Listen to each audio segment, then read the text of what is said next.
بادشاہ اپنی ایک بیوی سے بہت زیادہ محبت کرتا تھا۔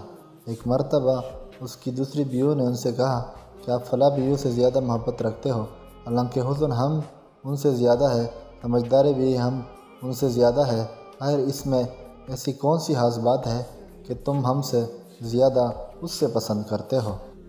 بادشاہ نے کہا، اچھا میں کبھی اس بات کا جواب آپ کو دے دوں گا۔ کافی عرصہ گزر گیا، کسی نے اس بات کو نہ دہرایا، اس کی بیویاں یہ بات بھول گئیں۔ ایک دن سبکتگین اپنے گھر میں بیٹھا تھا کہ اس نے کہا کہ میں چاہتا ہوں کہ آج تمام بیویوں کو اچھے انعامات سے نوازوں۔ وہ یہ سن کر خوش ہو گئی کہ آج ہمیں شاہی خزانے سے انعام ملے گا۔ صحن میں سونے چاندی کے ڈھیر لگا دیے گئے۔ بادشاہ نے کہا کہ اس میں جس بیوی کو جو چیز پسند ہے وہ دوڑ کر اس پہ ہاتھ رکھے، وہ چیز اس کی ہو جائے گی۔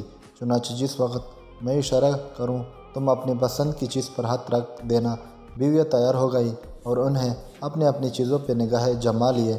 جیسے ہی بادشاہ نے اشارہ کیا، سب بیویوں نے دوڑ کر اپنی اپنی پسند کی چیز پر ہاتھ رکھ دیا، لیکن وہ بیوی جس سے اس کو زیادہ محبت تھی وہ اپنی جگہ کھڑی رہی۔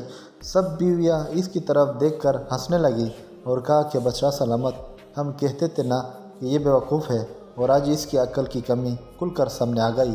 یہ تو بس سوچتی ہی رہی، لیکن آج اس کو کچھ نہیں ملنے والا ہے۔ بادشاہ نے ان سے پوچھا، اے اللہ کی بندی، تم نے کسی چیز پر ہاتھ کیوں نہیں رکھا؟ وہ کہنے لگی، بادشاہ سلامت، میں پوچھنا چاہتی ہوں کہ آپ نے یہ کہا ہے نا جو جس چیز پر ہاتھ رکھے گا وہ اسی کی ہو جائے گی؟ بادشاہ نے کہا، ہاں یہی تو میں نے کہا تھا۔ اس نے یہ تصدیق سنی تو آگے بڑھی اور بادشاہ کے کندھوں پر ہاتھ رکھ کر بولی، بادشاہ سلامت، مجھے تو آپ چاہیے۔